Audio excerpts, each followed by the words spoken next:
విద్యార్థుల నిరసనలతో రాజీనామా చేసిన ధర్మేంద్ర ప్రధాన్ కు పార్లమెంట్ లో ఎన్డీఏ ఎంపీలు ఘన స్వాగతం పలికారు సార్. ధర్మేంద్ర ప్రధాన్ జిందాబాద్ అంటూ నినాదాలు చేశారు. ఆ తర్వాత ఒక టోపీ పెట్టి సన్మానం కూడా చేశారు. సార్, విద్యార్థుల నుంచి తీవ్ర వ్యతిరేకత విమర్శలు ఎదుర్కొని పదవిని కోల్పోయిన ధర్మేంద్ర ప్రధాన్ ను పార్లమెంట్ లోనే ఎన్డీఏ ఎంపీలు సత్కరించడం, సన్మానించడం దేనికి సంకేతం సార్? అంటే ప్రధాన్ తప్పేమీ లేదు అని చెప్పదలుచుకున్నారా భారతీయ జనతా పార్టీ ఎంపీలు? అండ్ భారతీయ జనతా పార్టీ వ్యూహం ఏంటి సార్? అంటే ధర్మేంద్ర ప్రధాన్ రాజీనామా ఎందుకు అడిగారో తెలిస్తే మనకు ఈ ప్రశ్న ఉత్పన్నం కాదు. ఎందుకు అడిగారు ధర్మేంద్ర రాజీనామాను? ఈ ధర్మేంద్ర ప్రధాన్ రాజీనామా అడిగింది పొలిటికల్ అకౌంటబిలిటీ, మారల్ రెస్పాన్సిబిలిటీ. కానీ ధర్మేంద్ర ప్రధాన్ అందుకు రాజీనామా చేయలే. ఈ ధర్మేంద్ర ప్రధాన్ జిందాబాద్ అని చెప్పడం ద్వారా మరోసారి బీజేపీ చెప్పదలుచుకుంది అంటే మేమేమి నైతిక బాధ్యత తీసుకోవడం లేదు ఈ నీట్ పేపర్ లీక్లకు, మేమేమి దీని గురించి మా రాజకీయ జవాబుదారితనంగా భావించడం లేదు. మరి ఎందుకు రాజీనామా చేశారంటే ధర్మేంద్ర ప్రధాన్ తన లేఖలోనే చెప్పాడు కదా. ఏమని చెప్పాడు?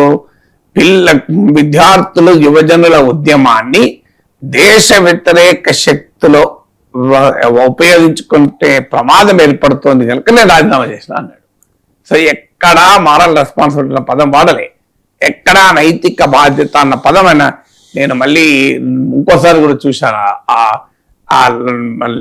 అది హిందీలో ఉన్నటువంటి మీకు గూగుల్ ట్రాన్స్లేట్ పెట్టి కూడా చూశాను. మరి నా హిందీ నాకు ఒకవేళ అర్థం కాకపోయినా అని నైతిక బాధ్యత అనే పదం వాడలే, మారల్ రెస్పాన్సిబిలిటీ ఎక్కడ వాడలేదు. సో అంటే అర్థం ఏంటి?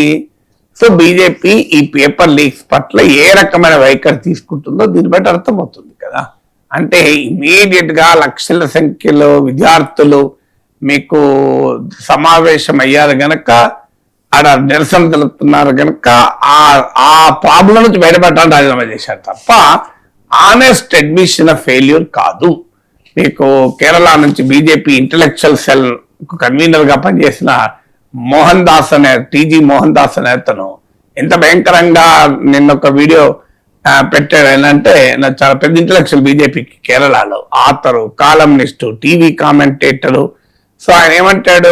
నేనే అక్కడ ఉండుంటే కాల్చిపడేసేవాడిని, అసలు ఏంటంటే ఇట్లుండేది కాదు, కాల్చిపడేసేవాడిని. ఏముంది, కొంతమంది చనిపోయారు, కొంతమంది తీవ్ర గాయాలయ్యేది, కొంతమంది వాళ్ళు పారిపోయారు, ఆ తర్వాత డెడ్ బాడీస్ కలెక్ట్ చేసి హాస్పిటల్ తరలించే వాళ్ళు అయిపోయేది. ఏమున్నది, ఒక 2 గంటల్లో మొత్తం సమస్య అయిపోయేది అంటూ ఆఖరికి ప్రొటెస్ట్ చేస్తున్న అమ్మాయిల్ని ఎంత ఘోరంగా మాట్లాడే దే ఆర్ రేప్ కోరుకునేటువంటి వాళ్ళు అని కూడా అన్నారు. దీనిపైన ఆర్ఎస్ఎస్ డిస్టెన్స్ చేసుకుని మాకు సంబంధం లేదు అతని అభిప్రాయాలను ఖండించింది కూడా. కానీ ఆయన ఆర్ఎస్ఎస్ వెటరన్, భారతీయ జనతా పార్టీలో ఆ పార్టీ ఇంటలెక్చువల్ విభాగానికి కన్వీనర్ గా పనిచేస్తున్నారు కేరళలో. సో ఇది అఫ్ కోర్స్ మనం అది కూడా అందుకే చెప్తున్నాం, ఆర్ఎస్ఎస్ కూడా క్లియర్ గా కండెమ్ చేస్తున్నాం మేము స్ట్రాంగెస్ట్ పాసిబుల్ టర్మ్స్ లో అన్నారు. అంటే ఏ రకమైన మైండ్ సెట్ ఇది తెలియజేస్తోంది అంటే ప్రజలకు మేము గౌరవం ఇయ్యము, ప్రజల ఈ దేశ యువతరం యొక్క అగావేశాలు మేము పట్టించుకోము, మా తప్పుడు కనీసం అంగీకరించము అని.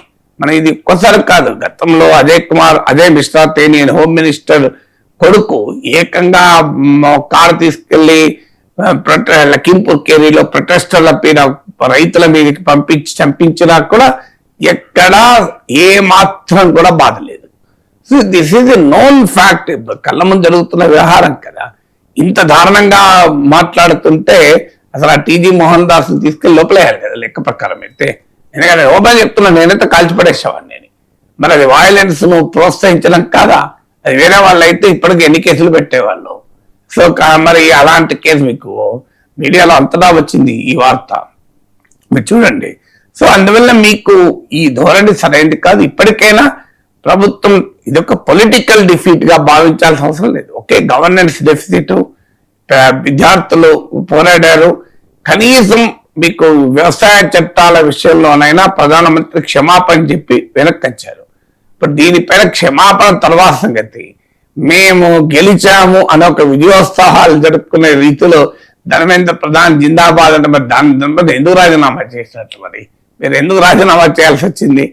అంటే క్లియర్ గా ఈ నరేటివ్ వార్ లో ఓడిపోయాము.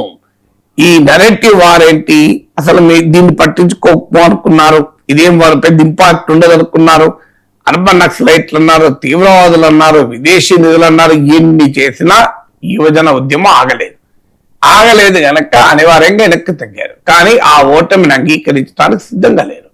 ఓటమిని అంగీకరించాల్సిన అవసరం ఉన్నదని నేను అంటలేదు. కనీసం ఫ్యాక్ట్స్ అగ్రీ కండి, పేపర్ లీక్లు ఎందుకు ఆవేదన వ్యక్తం చేయండి. ఆ పేపర్ లీక్స్ మహాపాప్ అని ప్రధానమంత్రి అన్నారు కదా, ఆ మహాపాప్కి ఎవరెవరు బాధ్యత వహించాలి కదా. మహాపాప్ జరిగిన మినిస్ట్రీకి నాయకత్వం వహిస్తున్న వ్యక్తి రాజీనామా చేస్తే నేను జిందాబాద్ అంటాను, సన్మానాలు చేస్తానంటే వాటి మెసేజ్ ఇట్ ఇండికేట్స్ భవిష్యత్తులో పేపర్ లీక్స్ చేసే వారికి ఏ రకమైన మెసేజ్ వెళ్తుంది. సార్